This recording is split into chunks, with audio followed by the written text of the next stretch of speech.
کنتم خیر امت اخرجت للناس تأمرون بالمعروف وتنهون عن المنکر وقال تعالى في شأن عظمة حبيبه الكريم إن الله وملائكته يصلون على النبي يا أيها الذين آمنوا صلوا عليه وسلموا تسليما اللهم صل على سيدنا محمد وعلى آله وصحبه أفضل صلواتك وعدد معلوماتك وبارك وسلم. معزز و مکرم حاضرین کرام و سامعین ذوی الاحترام، جیسا کہ گزشتہ جمعہ ہم نے حضور سیدنا قطب الاقطاب غوث سمدانی امام ربانی حضرت سیدنا عبد القادر الجیلانی رضی اللہ تعالیٰ عنہ کی کچھ تعلیمات کے بارے میں ہم نے گفتگو سماعت کی، اور جس طرح وعدہ کیا گیا تھا کہ آج اس سلسلے کو ہم آگے بڑھائیں گے۔ غالباً پچھلے جمعہ ہم نے حضرت پیران پیر رضی اللہ عنہ کی شکر کے بارے میں جو نصیحتیں تھی اس کو ہم نے سماعت کیا، اور اسی طرح خود پسندی عجب جس کو کہتے ہیں، اپنے آپ کو بڑا سمجھنا، اپنے آپ کو بہتر سمجھنا، اس کے بارے میں حضرت پیران پیر رضی اللہ تعالیٰ عنہ نے کیا تعلیم فرمائی ہے اور کیسے امت کو سمجھایا ہے، اس کے بارے میں ہم نے سماعت کیا۔ آج ہم کچھ اور حضرت پیران پیر رضی اللہ تعالیٰ عنہ کے جو ارشادات ہیں اس کی طرف ہم بڑھیں گے۔ آپ کی تعلیمات میں آپ نے جس کو خاص جگہ دی، ایک ہے حسن اخلاق، یعنی کسی سے اچھی گفتگو کرنا، اچھے انداز کے ساتھ بات کرنا، اچھے رویے کے ساتھ پیش آنا۔ اس کے بارے میں حضرت پیران پیر رضی اللہ تعالیٰ عنہ کی کیا تعلیمات ہے اس کو ہم سماعت کریں گے۔ پھر امر بالمعروف اور نہی عن المنکر، نیکی کرنا اور نیکی کا حکم دینا، گناہوں سے بچنا اور لوگوں کو گناہوں سے بچانا، اس کے بارے میں حضرت پیران پیر کی کیا تعلیمات ہے اس کے بارے میں ہم سماعت کریں گے۔ پھر آخر میں ہم نماز کے بارے میں حضرت پیران پیر رضی اللہ تعالیٰ عنہ اپنی کتاب میں کیا ذکر کرتے ہیں اس کو بھی ہم سماعت کریں گے۔ حسن اخلاق کے بارے میں نبی اکرم صلی اللہ علیہ وسلم کی ایک مشہور حدیث مبارکہ ہے، سنن ابو داؤد میں جس کو نقل کیا گیا ہے۔ حبیب پاک صلی اللہ علیہ وسلم فرماتے ہیں کہ اگر کسی مومن کے اخلاق اچھے ہوں، وہ لوگوں کے ساتھ اچھی گفتگو کرتا ہو، اچھے رویے سے پیش آتا ہو، فرماتے ہیں کہ وہ بندہ ایک طرف، اور دوسرا بندہ جو روزانہ دن میں روزہ رہتا ہو اور روزانہ رات کو اللہ کی بارگاہ میں کھڑے ہو کر رات گزارتا ہو، یہ دو بندے آپس میں ایک درجے میں ہوں گے کل قیامت کے دن۔ کون سے دو بندے؟ ایک بندہ جو روزانہ دن میں روزہ رہ کر اللہ کی عبادت کرتا ہے اور روزانہ رات میں جاگ کر قیام اللیل کرتے ہوئے اللہ کی بارگاہ میں کھڑا ہوتا ہے، ایک طرف وہ ہوگا میدان محشر میں، اور دوسری طرف وہ بندہ ہوگا جس کے اخلاق اچھے ہوں گے۔ صرف اخلاق کی بنا پر اللہ تبارک و تعالیٰ اس کو قائم اللیل اور صائم الدہر کے مقام سے سرفراز فرمائے گا۔ حبیب پاک نے فرمایا ان المؤمن لیدرک بحسن خلقہ درجۃ الصائم والقائم، کہ بندہ اخلاق کو اپنے اچھا کر لے، کل میدان محشر میں اللہ کے بارگاہ میں اس کا یہ مقام ہوگا جس طرح ایک ہمیشہ روزہ رہنے والے اور راتوں کو عبادت کرتے ہوئے گزارنے والے کا جو مقام ہے، اللہ کی بارگاہ میں اخلاق بہترین کرنے والے کا یہ مقام ہوگا۔ حضرت پیران پیر رضی اللہ تعالیٰ عنہ یہاں حسن اخلاق کے بارے میں ذکر کرتے ہوئے حضرت علی مرتضیٰ کرم اللہ تعالیٰ وجہ الکریم کا ایک واقعہ ذکر کرتے ہیں کہ مولا کائنات علی مرتضیٰ کرم اللہ تعالیٰ وجہ الکریم کا ایک غلام تھا۔ حضرت علی نے اس کو آواز دی، وہ ایک پردے کے پیچھے لیٹا ہوا تھا۔ حضرت مولا کائنات نے اس کو آواز دی، ایک مرتبہ آواز دی، اس نے کوئی ریپلائی نہیں کیا، دوسری مرتبہ آپ نے آواز دی، تیسری مرتبہ آواز دی، 3 مرتبہ بھی آواز دینے پر نہ اس نے وہاں سے آواز کی نہ وہ وہاں سے آیا۔ حضرت مولا کائنات علی مرتضیٰ خود اپنی جگہ سے اٹھے اور اٹھ کر اس پردے کے پیچھے گئے جہاں پر وہ لیٹا ہوا تھا، اور جا کر کہا کہ اے شخص میں نے تجھے پکارا، تو وہ کہنے لگا کہ ہاں میں نے سنا۔ تو اب یہاں حضرت علی مرتضیٰ کرم اللہ تعالی وجہ الکریم کے اخلاق کو آپ ملاحظہ کریں۔ حضرت پیران پیر اس کو ذکر کرتے ہیں، حضرت علی سے وہ کہہ رہا ہے کہ ہاں میں نے سنا، تو حضرت علی اس سے کہتے ہیں کہ میں نے تجھے 3 بار پکارا، وہ بڑی بے تکلفی کے ساتھ کہتا ہے کہ ہاں میں نے تینوں مرتبہ بھی آپ کی آواز کو سنا. تو حضرت علی فرماتے ہیں کہ تو آیا کیوں نہیں؟ میں تجھے بلا رہا تھا, تو آیا کیوں نہیں؟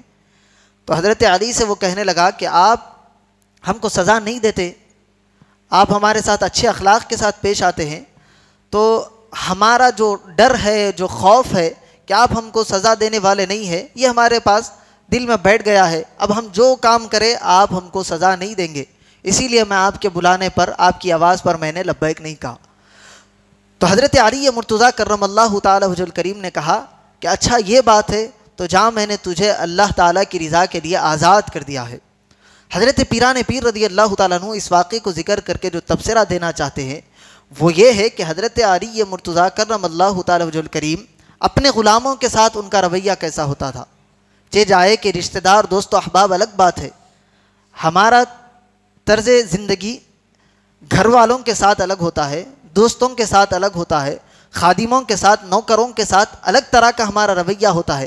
لیکن حضرت علی مرتضیٰ کا یہ معاملہ ہے, حضرت مولا کائنات اپنے خادموں کے ساتھ بھی اتنے اخلاق کے ساتھ, اتنے اچھے رویے کے ساتھ پیش آتے تھے کہ خادم بڑی بے تکلفی سے کہہ رہا ہے کہ ہاں میں نے آپ کی آواز نہیں سنی.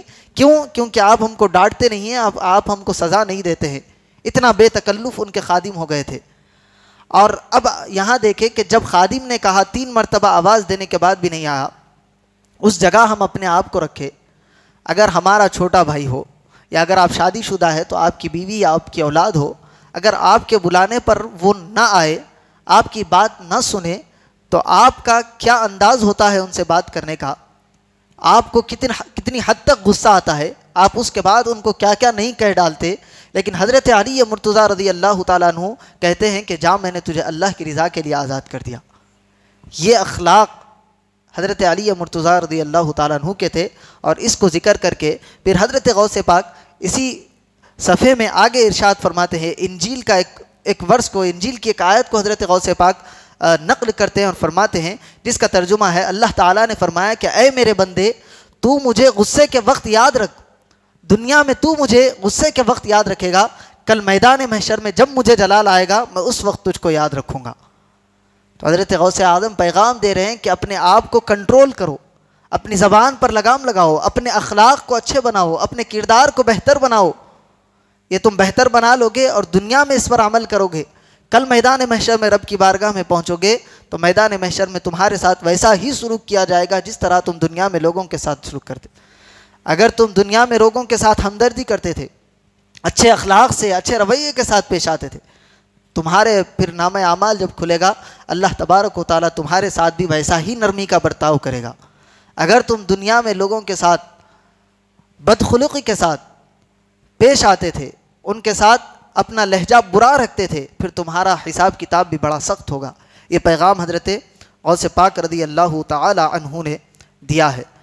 اور آگے حضرت لقمان کا ایک قول ذکر کرتے ہیں کہ حضرت لقمان نے اپنے بیٹے سے کہا, یہ حضرت لقمان جو ہے حکیم تھے, ان کی حکمت و دانائی اتنی بہترین باتیں ہیں کہ حدیث مبارکہ میں جس کو ذکر گیا, قرآن میں حضرت لقمان کے نام سے پورا ایک سورت ہے جس کے اندر حضرت لقمان کی بہترین جو نصیحتیں تھیں ان کو ذکر کیا گیا, وہ اپنے بیٹوں کو کس طرح نصیحت کرتے تھے. تو وہ حضرت لقمان کا ایک قول یہاں ذکر کرتے ہیں کہ حضرت لقمان نے اپنے بیٹے سے کہا کہ 3 قسم کے اشخاص, یعنی 3 قسم کے لوگ 3 چیزوں کے بغیر نہیں پہچانے جاتے. پہلا ذکر کرتے ہیں کہ سنجیدہ آدمی, جو سنجیدہ آدمی ہوتا ہے وہ غصے کے وقت پہچانا جاتا ہے. یعنی آدمی کے اندر کتنی ہمت ہے, کتنا حوصلہ ہے, یہ کب دکھتا ہے؟ جب وہ انسان غصے میں ہوتا ہے. کیوں؟ کیونکہ جب غصے میں انسان آتا ہے تو پھر اس کا دماغ ایک جگہ نہیں رہتا. وہ غصے میں یہ نہیں دیکھتا کہ سامنے باپ کھڑا ہے یا ماں ہے, سامنے یہ نہیں دیکھتا کہ بیوی ہے یا اولاد ہے, بڑا ہے یا چھوٹا ہے, مرد ہے یا عورت ہے. جب وہ غصے میں آتا ہے تو اس کی زبان سے کوئی بھی کلمات نکل جاتے ہیں. تو سنجیدہ آدمی, زیادہ عقل مند آدمی کی پہچان حضرت لقمان بتلا رہے ہیں کہ صحیح آدمی کی, عقل مند سمجھدار آدمی کی پہچان غصے کے وقت ہوتی ہے. جب وہ غصے میں آئے اور اپنی زبان کو کنٹرول کر لے, یہ سب سے زیادہ سنجیدہ اور سب سے زیادہ عقل مند انسان کی نشانی ہے. اور آگے فرماتے ہیں کہ دوسرا انسان, بہادر شخص, لڑائی کے وقت پہچانا جاتا ہے. کوئی اپنے آپ کو پہلوان کہتا ہوا پھر لے, لیکن جب وقت آئے تو سب چھپتا پھرے اس کو بہادر نہیں کہتے. بہادر وہ ہوتا ہے جو دکھنے میں تو نحیف و ناتواں ہوگا لیکن جب اس کی وقت آ جائے, جب اس کی ضرورت پڑ جائے, وہ صف اول میں کھڑا دکھائی دے. بہادر پہچانا ہی جنگ کے وقت جاتا ہے, لڑائی کے وقت پہچانا جاتا ہے. اور آگے فرماتے ہیں کہ جو بھائی ہوتا ہے تمہارا وہ ضرورت کے وقت پہچانا جاتا ہے, کہ تم کو ضرورت ہو اور وہ تمہاری مدد کے لیے کھڑا نہ ہو, وہ تمہارا بھائی نہیں ہے, چاہے وہ کوئی ہو. اصل بھائی کی پہچان یہ ہے کہ بھائی مصیبت میں ہو تو اس کا بھائی اس سے پہلے آ کر کھڑا ہو جائے, اس کی ضروریات کو پورا کرے. تو حضرت لقمان فرما رہے ہیں کہ 3 آدمی 3 وقتوں میں پہچانے جاتے ہیں. بہادر لڑائی کے وقت, بھائی ضرورت کے وقت, اور سمجھدار سنجیدہ آدمی غصے کے وقت میں پہچانا جاتا ہے. تو یہاں سے حضرت پیران پیر رضی اللہ تعالیٰ عنہ نے ہم کو پیغام دیا کہ اپنے اخلاق کو بہترین بنایا جائے, اپنے کردار کو سنوارا جائے.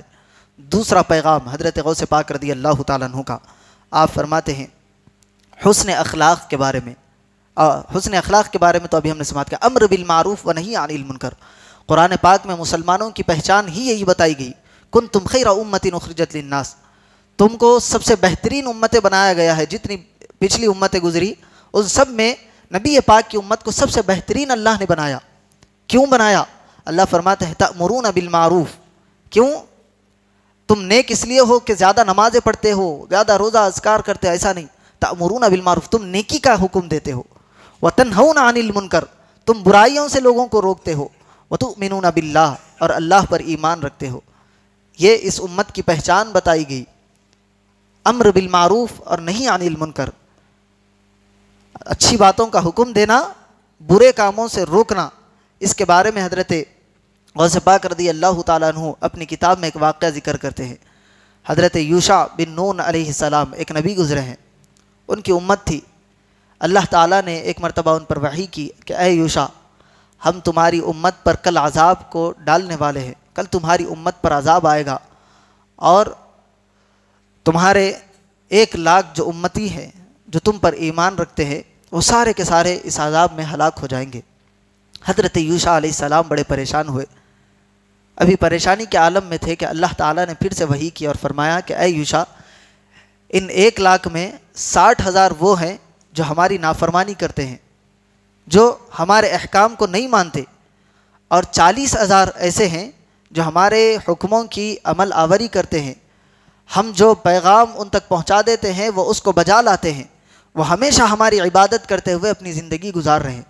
تو حضرت یوشع علیہ السلام اللہ کی بارگاہ میں التجا کرتے ہیں کہ مولا, 60,000 تیرے نافرمان بندے ہیں, اگر تیرا عذاب ان پر آئے تو یہ کوئی بڑی بات نہیں ہے, وہ تیرے نافرمان ہے, وہ عذاب کے مستحق ہے. لیکن یہ تیرے جو 40,000 بندے ہیں جو ہمیشہ تیری عبادت میں رہتے ہیں, جو ہمیشہ تیرا ذکر کرتے ہیں, جو ہمیشہ تجھ کو یاد کرتے ہیں, جو مجھ پر جس طرح ایمان لانے کا حق ہے ایمان لاتے ہیں, تو ان 40,000 بندوں کو کیوں عذاب دے رہا ہے؟ 60,000 کو تو پتہ چلتا ہے کہ وہ نافرمان ہے, گناہگار ہے, ان پر عذاب آئے یہ ایک بات الگ ہے, لیکن نیکوکاروں پر تیرا عذاب کیوں؟ تو حضرت یوشع کی طرف اللہ وحی کرتا ہے اور فرماتا ہے کہ اے یوشع, یہ 60,000 جو ہیں میرے نافرمان ہیں, یہ اللہ کے بتائے ہوئے احکام کی خلاف ورزی کرتے ہیں, اور یہ جو 40,000 ہے یہ 40,000 ان 60,000 کے ساتھ رہتے ہیں, ان کے ساتھ کھاتے ہیں, پیتے ہیں, زندگی گزارتے ہیں, لیکن ان کو نیکی کی طرف دعوت نہیں دیتے, ان کو برائی سے نہیں روکتے, اسی لیے یہ بھی عذاب کے مستحق ہے. تو حضرت یوشع علیہ السلام پریشان ہوتے ہیں. حضرت غوث پاک اس واقعے کو ذکر کر کے کیا پیغام دے رہے ہیں کہ ہم جہاں رہتے ہیں, ہم جس دنیا میں زندگی گزار رہے ہیں, جس معاشرے میں ہم جی رہے ہیں, تو وہاں ہمیں صرف رہنا, ایسے ہی زندگی گزارنا نہیں ہے, ہم کو بھی نیکیوں کا حکم دینا ہے, برائیوں سے روکنا ہے. میں آپ کو یہ نہیں کہتا کہ آپ گھر گھر جا کر اس کی تبلیغ کرے, کھٹکے مارے, نہیں, آپ اپنے گھر سے اس کا کام کر سکتے ہیں. ہم اپنے گھروں میں دیکھیں کہ ہمارے گھروں میں کس چیز کی ضرورت ہے. صرف آپ کا نمازی ہو جانا, آپ کا اللہ والا ہو جانا, آپ کا تہجد گزار ہو جانا یہ کافی نہیں ہے. اگر آپ سرپرست ہے تو پورے گھر کے بارے میں آپ سے سوال کیا جائے گا. اگر آپ والد ہے تو آپ کی اولاد کے بارے میں آپ سے سوال کیا جائے گا. آپ ایک شوہر ہے تو آپ کی بیوی کے بارے میں آپ سے پوچھا جائے گا.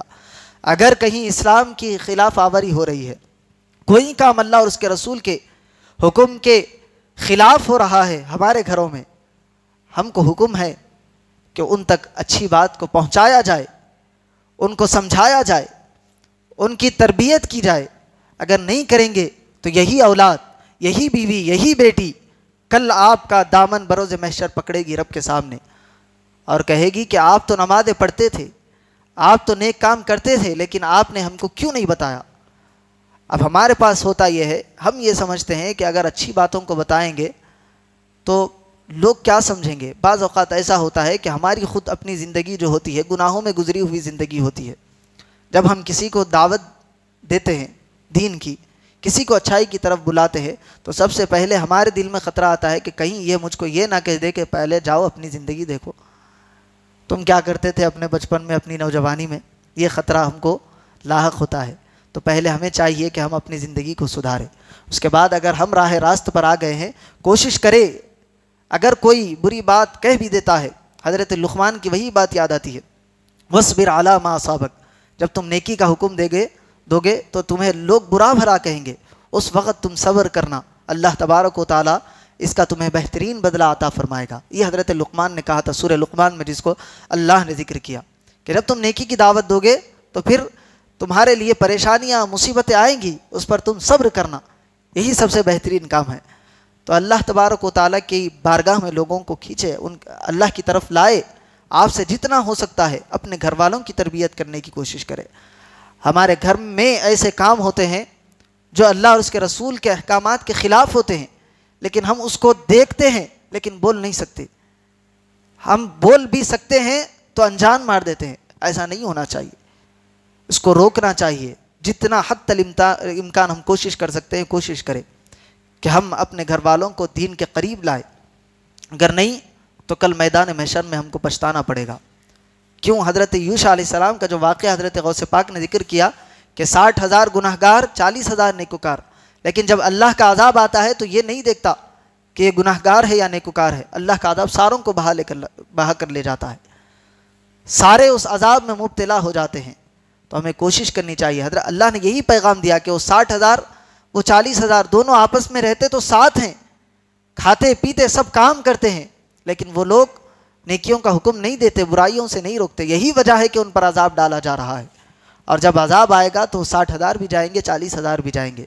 تو ہمیں اس واقعے سے عبرت حاصل کرنی چاہیے، سبق حاصل کرنا چاہیے، اور اپنی زندگیوں کے اندر دیکھنا چاہیے۔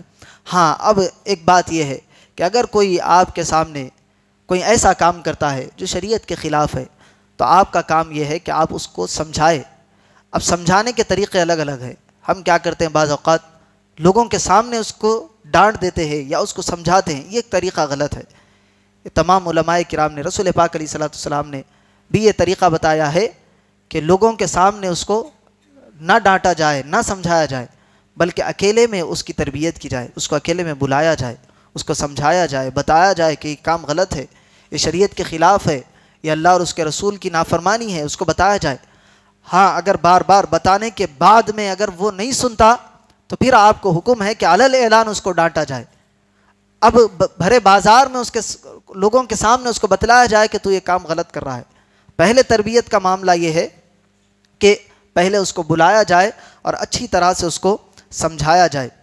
اور حضرت عبداللہ ابن مسعود رضی اللہ تعالیٰ عنہ فرماتے ہیں، اب دیکھیں کوئی اچھا کام کر رہا ہے، آپ کو نیکی کی طرف بلا رہا ہے، سمجھایا جا رہا ہے، تو بعض اوقات نوجوان کیا کرتے ہیں، جس طرح ابھی میں نے ذکر کیا کہ جاؤ پہلے اپنی زندگی کو دیکھو، یا پھر کوئی ایسے الفاظ کہہ دیتے ہیں جو تبلیغ کرنے والے کو، جو نیکی کی طرف بلانے والے کے لیے بظاہر ایسا دکھتا ہے کہ اس کے لیے غلط کلمات وہ استعمال کر رہے ہیں، اس کی بے عزتی کر رہے ہیں۔ حضرت عبداللہ ابن مسعود فرماتے ہیں کہ اللہ کے نزدیک سب سے بڑا گناہ یہ ہے کہ جب اسے کہا جائے، یعنی بندے سے کہا جائے کہ اللہ سے ڈر جا، یعنی اس کو بتایا جائے کہ تو یہ کام غلط کر رہا ہے، یہ نہیں کرنا چاہیے، تو اللہ سے ڈر جا، تو وہ یہ جواب میں کہتا ہے کہ پہلے اپنا گریبان جھانک، یعنی پہلے تو اپنے آپ کو دیکھ۔ اگر کوئی بندہ یہ کہتا ہے، حضرت عبداللہ ابن مسعود فرما رہے کہ اللہ کے پاس سب سے بڑا گناہ ہے یہ کہ کوئی تمہیں نصیحت کرے، تمہیں اچھائی کی طرف لائے، اور تم پلٹ کر اس کو کہو کہ تم پہلے اپنے آپ کو دیکھو۔ یہ ایسا نہیں کہنا چاہیے، بلکہ جو ہماری اصلاح کر رہا ہے اس کا ہمیں شکریہ ادا کرنا چاہیے۔ کیوں؟ کیونکہ وہ ہمیں دوزخ سے بچانا چاہتا ہے، وہ ہمارا دوست ہے۔ اصل دوست کی پہچان ہی یہی ہے کہ وہ آپ کو گناہوں سے بچائے، وہ آپ کو نیکی کی طرف لے کر جائے۔ دوست یہ نہیں ہے کہ جو دنیا میں ساتھی ہو، دنیا میں عیش و عشرت کرے۔ اصل دوست وہ ہے جو خود اپنی جنت کی فکر کرے اور اپنے احباب کو بھی جنت میں لے جانے کی فکر کرے۔ اصل دوستی کا معیار اس کو بنایا ہے اللہ اور اس کے رسول صلی اللہ علیہ وسلم نے۔ آئیے ہم آخری پوائنٹ کی طرف آج کے چلتے ہیں۔ حضرت غوث پاک رضی اللہ تعالیٰ عنہ نے جو اپنی زندگی میں پیغام دیا ہے نماز کو لے کر، پچھلے جمعہ سرسری طور پر میں نے اس کا ذکر بھی کیا تھا، لیکن آج ہم اس کو تھوڑا سا ڈیٹیل کے ساتھ پڑھیں گے۔ حضرت غوث پاک رضی اللہ تعالیٰ عنہ اپنی کتاب میں فرماتے ہیں کہ نماز رب تبارک و تعالیٰ کی خوشنودی حاصل کرنے کا ذریعہ ہے، انبیاء کرام کی سنت ہے اور ایمان کی اصل نماز ہے، اور نمازی کے قبر کا چراغ ہے۔ ایمان کی اصل ہے، نماز ہے تو ایمان ہے، نماز نہیں ہے ہماری زندگی میں تو ایمان بھی نہیں ہے۔ قبر میں اگر روشنی چاہتے ہیں، قبر کا چراغ حضرت غوث پاک فرما رہے ہیں، قبر میں اگر ہم روشنی چاہتے ہیں تو نماز کو قائم کرے۔ منکر نکیر کے سوال و جواب کے آسانی کے لیے نماز کام آتی ہے، قیامت تک کے لیے قبر میں ایک غم گسار دوست کی طرح یہ نماز کام کرتی ہے۔ جب آپ نماز کو قائم کریں گے، کل قبر میں جائیں گے تو یہ نماز آپ کے لیے روشنی کا کام کرے گی، یہ آپ کا ساتھ دے گی کل قیامت کے دن، کل قبر میں آپ کے۔ آگے فرماتے ہیں کہ پانچوں نمازیں دین کا ستون ہے۔ ستون کہتے ہیں پلر کو، جس طرح ایک چھت ڈالنے کے لیے پلر کی اہمیت جتنی ضروری ہوتی ہے، اگر پلر نہیں ہے تو چھت نہیں ٹک پاتا۔ تو دین ہے تو نماز کی وجہ سے ہے، نماز نہیں تو دین بھی نہیں ہے۔ نماز دین کا ستون ہے۔ فرماتے ہیں کہ اللہ تعالیٰ بغیر نماز کے دین کو یعنی کوئی نیک عمل کو قبول نہیں فرماتا۔ آپ نمازیں نہیں پڑھے، آپ فرض نمازوں کو چھوڑے، اس کے بعد چاہے جتنے نوافل کام کرے، جتنا صدقہ خیرات کرے، یہ اللہ کی بارگاہ میں اس کی کوئی حیثیت نہیں۔ پچھلے جمعہ جس کا ذکر ہوا کہ حضرت غوث پاک نے فرمایا کہ جس کا جو مرتبہ ہے اسی کو اس کے مقام پر رکھو، جو چیز فرض ہے اس کی اہمیت کو جانو، جو چیز واجب ہے اس کی اہمیت کو پہچانو، جو سنت ہے جو نفل ہے جب اس کا مقام آئے گا تو اس کو کام کرو، پہلے فرائض کو واجبات کو ادا کرو۔ یہ آپ کی زندگی میں نہیں ہے۔ اگر کوئی انسان حضرت غوث پاک کا وہی عمل میں وہی قول پھر سے دہرا دیتا ہوں، حضرت غوث پاک فرماتے ہیں کہ اگر کوئی فرائض کو چھوڑ کر، واجبات کو چھوڑ کر نوافل کی طرف جاتا ہے تو اس سے زیادہ احمق اور بے وقوف شخص دنیا میں کوئی نہیں ہے۔ وہ اللہ اور اس کے رسول کا باغی اور نافرمان ہے۔ حضرت غوث پاک نے فرمایا کہ جو فرائض کو چھوڑ دے اور نفل کاموں کی طرف رغبت کرے، تو ایسا نہیں ہونا چاہیے۔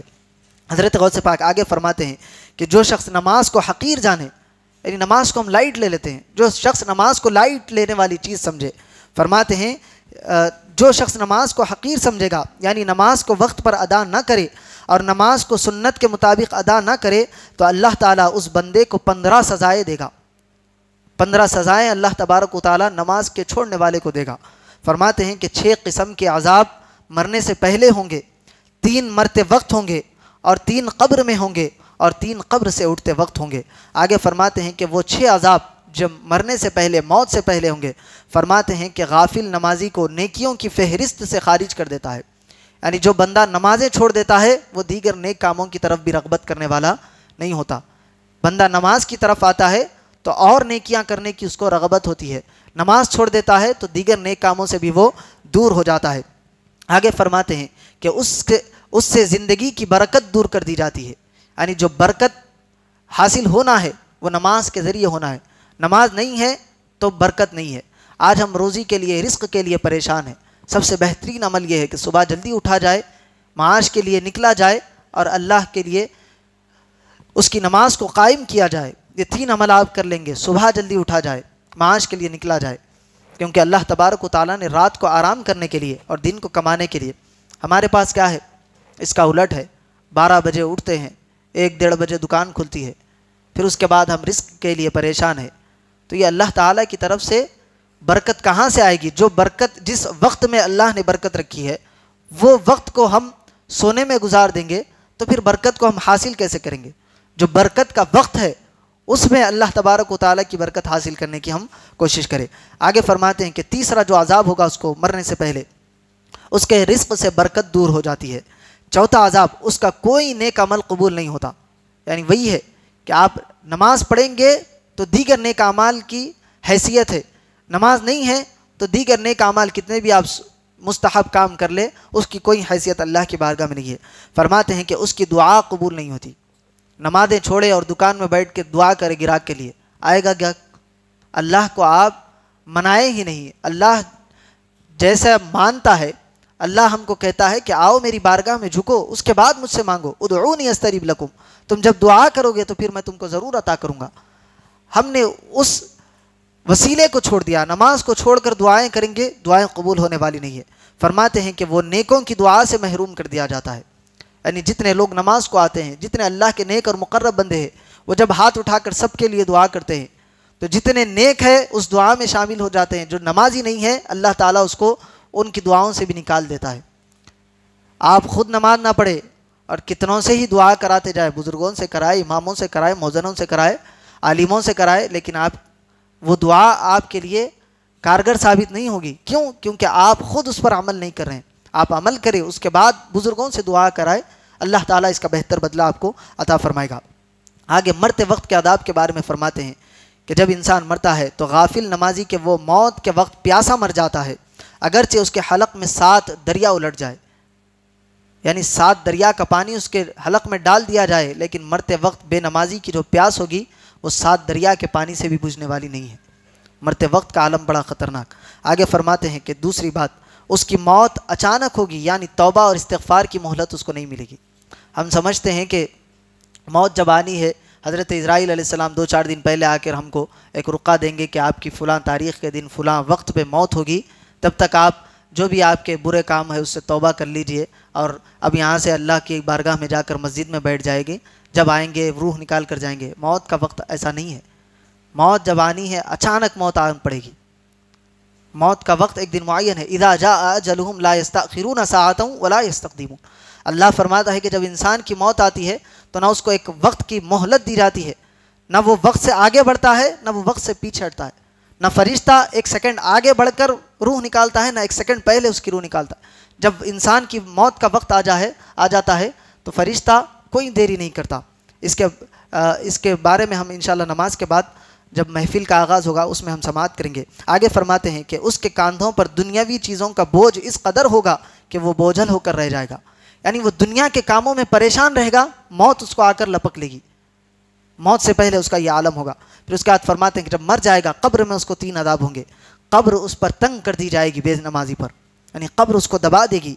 قبر میں اس کی زبردست اندھیرا ہوگا، اگر روشنی چاہتے ہیں تو نمازوں کو قائم کرنا پڑے گا۔ آگے فرماتے ہیں کہ منکر نکیر کے سوالوں کا وہ جواب نہیں دے سکے گا۔ منکر نکیر کے سوالوں میں آسانی چاہیے تو نمازوں کی پابندی کرے۔ آگے فرماتے ہیں کہ یہ 3 چیزیں، تنگ قبر ہوگی اور قبر میں اندھیرا ہوگا، سوالوں میں پریشانی ہوگی۔ اب یہ تو قبر میں تھے، اب قبر سے جب اٹھایا جائے گا فرماتے ہیں کہ اللہ تعالیٰ اس سے بہت ناراض ہوگا۔ جو نمازوں کو چھوڑتا ہوگا اللہ اس سے بہت ناراض ہوگا، اس سے حساب بہت سخت لیا جائے گا، اور اللہ کے دربار سے اس کی واپسی دوزخ کی طرف ہوگی۔ یعنی جب سخت حساب ہوگا، اللہ تعالیٰ کی رحمت کے امیدوار ہو جائے، دعا کرے کہ اللہ تبارک و تعالیٰ ہمارے ساتھ رحم و کرم کا معاملہ فرمائے، عدل و انصاف کا اگر اللہ معاملہ کرے گا، ہمارا حساب کتاب جس طرح چیک ہونا چاہیے، اگر اللہ تعالیٰ اس حساب و کتاب کو جس طرح چیک کرنا چاہیے اس طرح چیک کرے گا تو کوئی شخص ایسا نہیں ہوگا کہ جو جنت کا مستحق ہو۔ سارے کے ساروں کو اللہ تعالیٰ اٹھا کر دوزخ میں ڈالے گا، اللہ کے نیک بندوں کو چھوڑ کر جو اللہ کے مقرب بندے ہوتے ہیں۔ ہماری زندگیاں ایسی ہے کہ ہم جنت میں کبھی نہیں جا سکیں گے، تو اللہ سے ہمیشہ دعا کرنا چاہیے کہ اللہ ہمارے ساتھ رحم و کرم کا معاملہ فرمائے۔ تو جب ہم نمازیں پڑھیں گے اس کے بعد اگر ہم سے کوئی لغزش، کوتاہی، غفلت ہو جاتی ہے تو اللہ تبارک و تعالیٰ ان فرائض سے ان چیزوں کو نکال دے گا، اور وہ جو چھوٹے چھوٹے ہمارے گناہ ہیں اللہ تعالیٰ اس کو عفو و درگزر فرما کر ہمارے ساتھ رحم و کرم کا معاملہ فرمائے گا۔ اگر ہم نمازوں کو قائم نہیں کریں گے اور ایسے ہی اللہ کی بارگاہ میں چلے جائیں گے تو بڑی مشکلات کا، بڑی پریشانیوں کا ہم کو سامنا کرنا پڑے گا۔ یہی پیغام حضرت پیران پیر غوث اعظم دستگیر رضی اللہ تعالیٰ عنہ نے اپنی زندگی سے دیا ہے۔ اس پیغام کو ہم اپنی زندگیوں کے اندر شامل کریں، اپنے اخلاق کو اچھا بنائیں، خود نیک بنے، دوسروں کو نیک بنانے کی کوشش کرے، خود گناہوں سے بچے، دوسروں کو بھی بچانے کی کوشش کرے، اور نمازوں کی پابندی کرے۔ اللہ تبارک و تعالیٰ سے دعا ہے کہ اور سننے سے زیادہ اعمال صالحہ کی توفیق عطا فرمائے۔ جو کہا گیا ہے سنا گیا ہے اس پر عمل کرنے کی توفیق عطا فرمائے۔ وصلی اللہ تعالی وسلم علی خیر خلق سیدنا محمد وعلی آلہ واصحابہ اجمعین والحمد للہ رب العالمین۔